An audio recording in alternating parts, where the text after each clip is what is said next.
Bon, rebonjour du coup pour cette suite d'activités sur le chapitre de statistiques à deux variables. Donc là, on a obtenu donc le prix du paquet à 9,10 € et j'avais juste oublié la petite conclusion donc à retenir ici que je vous ai écrite. Donc on a réussi à modéliser, c'est ce que je vous disais tout à l'heure, il n'y a rien de nouveau. L'évolution du prix du paquet de cigarettes en 2012 à partir de données, pardon, en 2020, excusez-moi, à partir de données de 2000 à 2012. Ceci grâce à une approximation affine, ce qui veut dire qu'on est parti du principe que cette évolution semblait décrire une droite, de 2000 à 2012, alors que c'est pas forcément vrai, hein. On part du principe que ça décrit une droite, et on a modélisé cette droite pour trouver le prix du paquet en 2020. Cette méthode, comme son nom l'indique, approximation, induit des erreurs, mais ce n'est pas grave car l'objectif est de dégager une tendance générale. Donc on passe à la suite, maintenant on va modéliser autre chose avec une autre méthode. Cette fois-ci, on va passer donc sur la méthode du point moyen. Alors, Kenny a acheté une voiture, désolé pour les prénoms. Il a relevé sa consommation moyenne, soit 5 litres d'essence au 100 km. Il souhaite connaître l'émission en CO2 correspondante afin de situer sa voiture sur l'étiquette énergie, l'étiquette énergie CO2 apposée sur les véhicules neufs. C'est les trucs qu'il y a sur les appareils électroménagers, il y a les mêmes, sauf que c'est pas les mêmes unités, etc. Bon, c'est les petites étiquettes qui disent si l'appareil est éco-responsable ou pas. Pour cela, il prend note des consommations de rejet de CO2 pour différentes voitures et construit le tableau suivant. Donc, pour 6 modèles de voitures, on a les consommations au litre au 100 et on a du coup, pour ce véhicule qui consomme 3,9 litres pour 100 km, ben, il rejette 90 grammes quand il fait 1 km. 90 grammes par kilomètre. Ce véhicule rejette 106 grammes quand il fait 1 km et il consomme 4,5 litres au 100 km. Bref, dans le repère ci-contre, placez les points d'abscisse X, consommation, et d'ordonnée Y, rejet de CO2. Donc en gros, on vous dit de mettre les consommations en abscisse et les rejets de CO2 en ordonnée dans ce repère-là. Donc j'ai mis ci-contre, mais c'était plutôt ci-dessous. Donc je vous laisse mettre pause là si vous voulez pour essayer de placer ces points tout seul. Je pense que là vous savez faire. Pour ceux qui ont toujours du mal, j'en place un ou deux là avec vous. Et ensuite je vous laisserai faire la suite tout seul. Donc un point d'abscisse 3,9 et d'ordonnée 90. Donc je me place ici. Hop, je dézoome un petit peu. Je fais une petite capture d'écran. Hop. Un point d'abscisse 3,9, on disait. Donc 3,9, ici on a 3, ici on a 4. 3,9, on va être donc ici. Alors je vais zoomer peut-être parce que ça va être plus pratique comme ça. Donc un point à 3,9, donc on part d'ici, on remonte jusqu'à 90. On a donc notre premier point qui est ici. Alors désolé, quand j'ai fait mon échelle, vous avez pas pareil sur votre graphique. J'ai mis le 3 en plein milieu d'un carreau, j'aurais dû le mettre là en fait. Donc vous avez normalement, ça tombe bien, vous avez 3, 4, etc. Non, pardon, 3, 4, 5. Ça tombe bien sur les grandes lignes. Bon, pour moi, c'est pas le cas, mais c'est pas gênant. Donc premier point, 3,9, 90. Non, c'est pas ça que je voulais faire. C'est ça que je voulais faire. Deuxième point, 4,5, 106. Allez, j'en fais un dernier avec vous. 4,5. Si on est à 100, alors, hop, 101, 102, 103, 104, 105, 106.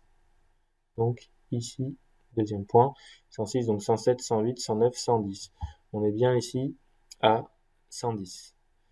Je vous laisse faire toutes les, voilà, les annotations ici, 3, 4, 5, 6, etc., etc. Alors ici, en abscisse, on est bien sur la consommation en litres ou 100. Donc ici, on écrit consommation en litres par 100 km. Bon, vous voyez pas, vous êtes en dehors de la fenêtre, pardon. Je rectifie ça de suite. Conso en litres au 100 km. Voilà, pour ce qui est des abscisses. Et pour ce qui est des ordonnées, on est donc en rejet des CO2 en grammes par kilomètre. Donc là, rejet, vous voyez bien, oui, rejet des CO2, et c'est donc en grammes par kilomètre. Bon voilà, je vous laisse continuer. J'ai placé donc les deux premiers points. On place le reste, et donc je mets pause, vous mettez pause aussi, vous essayez de le faire tout seul, et la correction juste après. Donc voilà ce qu'on obtient une fois qu'on a placé tous nos points. 1, 2, 3, 4, 5, 6 points. Ça a toujours l'air d'être une droite. Alors, on va pas de suite prendre la règle, donc on pourrait prendre la règle, essayer de placer la règle au plus proche de tous les points. Mais pour l'instant, c'est pas ce qui est demandé. On va essayer de s'aider de ce qu'on appelle le point moyen pour tracer cette droite plus précisément que tout à l'heure. Donc, on prend l'énoncé, on suit. Donc, dans le repère ci-dessous, placer les points, c'est fait. Petit 2a, déterminer les coordonnées du point moyen. Alors, excusez-moi pour cette parenthèse, elle est de trop. De coordonnées G de coordonnées X bar, Y bar. Alors, on a vu l'année dernière en statistique que une moyenne, ça se notait avec une barre. Par exemple, si je veux dire la moyenne des notes, que les notes c'est X, je l'écris X bar. Donc, c'est donc la moyenne de toutes les notes qu'on a obtenues. Donc, pour calculer X bar, donc la moyenne de tous les X c'est ça, c'est la consommation. Donc, je calcule la moyenne de tout ça. Donc, soit vous le faites avec la calculatrice avec l'outil statistique, soit on le tape là directement, enfin on l'écrit directement. Donc, ça donne 3,9 plus 4,5 plus 5,6, etc., etc. Donc voilà, on écrit tous les chiffres. Une fois qu'on a fait la somme de tous ces trucs-là, on fait diviser par le nombre de valeurs qu'on a, donc 1, 2, 3, 4, 5, 6. Mais du coup, je vous rappelle, c'est ce que je vous répète depuis l'année dernière, il faut diviser tout ça par 6. Donc si vous écrivez là comme ce que je viens de faire, ce qui n'est pas du tout à faire, vous obtiendrez pas du tout la moyenne, vous obtiendrez ça, plus ça, plus ça, plus ça, plus ça, plus ça divisé par 6. Je vous rappelle que la division est prioritaire, donc on ne fera pas tout le calcul. Donc soit vous restez avec cette notation-là de division, dans ce cas-là, vous mettez des parenthèses, ou alors, je préfère, moi, faire un grand trait de fraction, ici, dire que je divise tout cela par 6, et donc que tout ce résultat est égal à, et je prends ma calculatrice, et donc une fois tout ça tapé sur la calculatrice, 3,9 plus 4,5, etc., plus 7,3, le tout divisé par 6, on obtient 5,71. Alors, 5,71, on a fait la moyenne de ces valeurs-là. Ces valeurs-là comportent un chiffre après la virgule.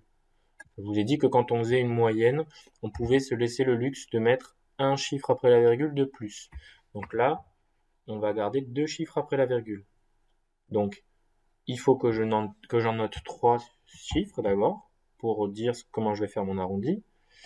Hop, pardon, donc 5,717. C'est bien 5, hein? Oui, 7, 1, 7. Ok. Donc, non, pardon. Je ne vais pas arrondir le dernier, puisque sinon ça fait que je fais 2 arrondis. Donc, je vous l'avais déjà dit en cours, ça vous vous rappelez? Donc 5,716. J'écris juste ce qui est affiché sur la calculatrice pour dire comment je vais arrondir. Okay. Donc 5,716. Si je l'arrondis à deux chiffres après la virgule, je regarde le chiffre qui est après, il est plus grand que 5. Ça me fait donc 5,72. Voilà pour la première, pour les premières coordonnées, l'abscisse du point moyen, donc x bar. On fait exactement la même chose pour y bar avec ces valeurs-là, sauf que cette fois-ci pour l'arrondi, on regarde bien ici, il n'y a aucun chiffre après la virgule, ça veut dire que sur y bar, on peut mettre un chiffre après la virgule. Bon, je vous laisse refaire le calcul pour cela, donc là je vous laisse mettre pause et trouver y bar. Donc voilà, donc quand j'effectue ce calcul, 90 plus 106, etc., plus 169, le tout divisé par 6, j'obtiens donc sur la calculatrice 132,166667. Donc, si j'arrondis à un chiffre après la virgule, j'écris d'abord sur ma calculatrice, sur ma feuille, pardon, ce que ça me donne sur la calculatrice, donc 132,16, donc j'en donne un de plus. Voilà, et quand j'arrondis à un chiffre après la virgule, un de plus qu'en haut, donc 132, comme il y a un 6 après le 1, on arrondit à 132,2. Donc, excusez-moi pour ici, j'avais oublié de changer de couleur, bon, vous voyez très bien. Je vais garder le vert ici, donc G a pour coordonnées X bar, Y bar, donc ça nous fait 5,72, 132,2. Donc 5,72 et 132,2. Voilà donc pour les coordonnées du point moyen. Ce point, il a pour coordonnées 5,72, 132,2. Ça veut dire qu'il a pour abscisse 5,72 et pour ordonnée 132,2. Donc on peut venir le placer derrière, ici. Donc 5,72. Je vais prendre ma règle. Ça va être plus simple. Que je vais orienter à 90 degrés. 5,72. Donc là, je suis à 5,5, 5,6, 5,7. Vous voyez, ça ne servait à rien de prendre 5,72. On n'est pas assez précis pour ça. Je change de couleur, donc je passe sur du très fin aussi. Et je vais prendre le rouge, c'est très bien. Hop, je monte. 5,72. Hop, ça devrait suffire. Je reprends ma règle, je passe sur une orientation à 0 degré pour être horizontal. Et donc 5,72 et 132,2. Donc 132, 130, 131, 132. On est ici. Pardon, je vais le prendre par-dessous, ça va être plus simple. 132. On est là. Donc, on place son crayon sous la règle. Et hop. On a donc repéré sur le graphique le point de coordonnées 5,72, 132,2. Je réépaissis mon trait pour qu'on voit bien ici le point moyen, tac, que j'appelle grand G. Pardon, je vais le placer autre part. Que j'appelle donc grand G. Et je reviens à mon énoncé. Donc, placer grand G sur le repère, c'était donc la question B. On vous dit donc, on définit la droite d'ajustement comme étant la droite passant par G et étant le plus proche de tous les autres points. Tracez donc la droite d'ajustement. En fait, on est en train de vous dire que tout à l'heure, on a tracé la droite d'ajustement un petit peu au pif, mais maintenant, on va la tracer toujours un petit peu au pif, mais on aura un point d'ancrage, c'est ce point G, donc. J'avais dit que j'éviterais de l'appeler comme ça en cours parce que ça ferait rigoler Étienne. Bon, je l'ai dit, c'est pas très grave. Donc le point moyen G, je le place sur le graphique, donc ici, et ensuite je vais venir tracer ma droite. Hop là, pardon. Encore une fois. Donc j'oriente ma règle, c'est plus pratique avec une vraie règle, qui passe par G et qui passe le plus proche de tous les points. Donc je peux placer celle-là, quelqu'un d'autre aurait placé celle-là. Donc il y a toujours un facteur, on va dire, humain, qui fait qu'on n'aura pas tous la même droite. Celle-là, bon, moi au jugé, non, au jugé je placerai plutôt celle-là. Donc je vérifie bien qu'elle passe par G, le point moyen, je change de couleur, encore une fois pour éviter de confondre un petit peu tout, j'affine un petit peu mon trait pour pas écraser les autres points, et donc je viens tracer. Donc vous, si vous n'avez pas tous ces outils, vous pouvez très bien le faire sur Paint. Pour une fois, vous allez me donner raison avec l'utilisation de Paint. Vous pouvez très bien le faire sur Paint avec, donc ce que je vous avais dit tout à l'heure, que je vous montrerai comment j'ai fait. Donc voilà, donc un petit CTRL Z, impression écran, on repasse sur Paint, juste pour vous montrer. Hop, donc si vous êtes là avec Paint, vous prenez la droite, comme je fais en cours, hein, vous avez l'habitude de me voir faire. Vous tracez donc un trait, vous le faites passer par le point moyen. Si vous voulez, vous pouvez déplacer cette droite avec l'outil sélectionné. Et voilà, vous avez à peu près la même droite que moi ici, hop, CTRL Y qui est là. Voilà, donc on a obtenu ce qu'on appelle, donc je vous avais dit la régression linéaire. On avait dit que c'était pas très joli de l'appeler comme ça parce qu'on ne comprend pas ce que ça veut dire, mais l'approximation affine de ces différents points-là, c'est cette droite verte ici. On a plein de points qui y passent, on a certains points qui y passent pas. Approximation affine, on fait des erreurs, c'est pas grave, on en est conscient et l'essentiel c'est juste de savoir combien on fait d'erreurs à peu près. Donc voilà, on repasse aux questions. Hop, non, c'était plus haut. Tracer la droite d'ajustement, c'est fait. Question 4. En déduire par lecture graphique le rejet de CO2 produit par la voiture de Kenny, puis indiquer son classement de catégorie sur l'étiquette énergie CO2. En gros, si on revient dans l'énoncé, donc là vous pouvez essayer de mettre pause pour le faire vous-même. Donc je remets la question sous les yeux. Vous pouvez mettre pause maintenant. Moi je corrige. Donc, en déduire par lecture graphique le rejet de CO2. Donc ça veut dire qu'on cherche ça. On cherche quelque chose sur l'axe des ordonnées. Donc ça veut dire qu'on nous a forcément donné ça. Quelque chose sur l'axe des abscisses. Donc dans l'énoncé, on doit avoir forcément la consommation en litres au 100 de la voiture de Kenny. Donc on monte, on revient au début. Il a une voiture qui a une consommation moyenne de 5 litres d'essence pour faire 100 km. Donc nous, on sait que Kenny, 5 litres au 100, je reprends la règle, 90 degrés. Kenny, il a une voiture qui consomme ça. Je rechange de couleur. Hop. Donc, je sais que Kenny, sa voiture, elle consomme ça.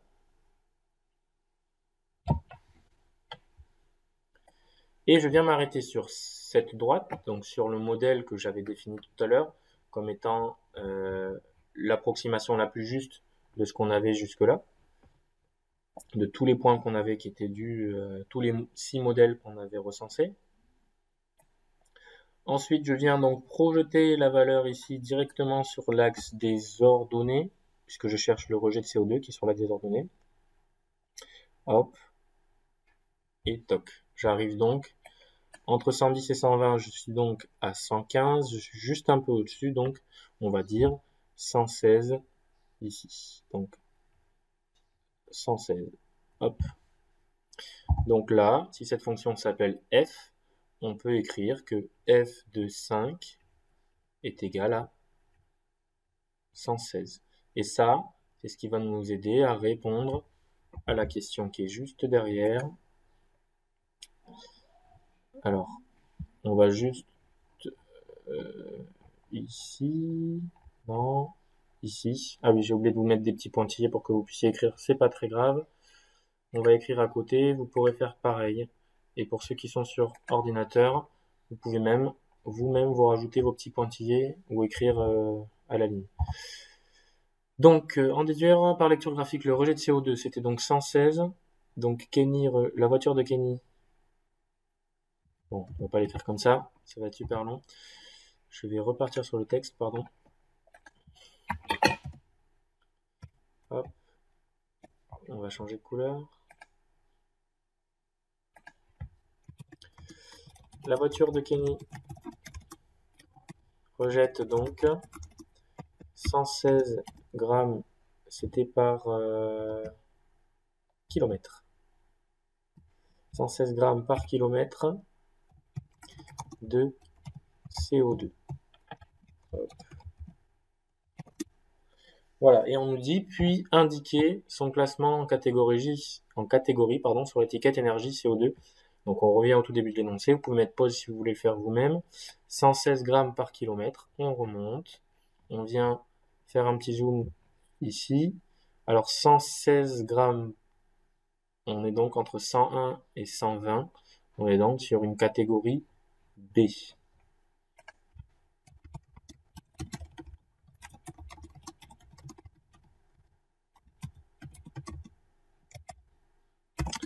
Voilà pour ce qui est de cette activité, il me semble qu'on a fini. Oui, on est sur un petit bilan à retenir.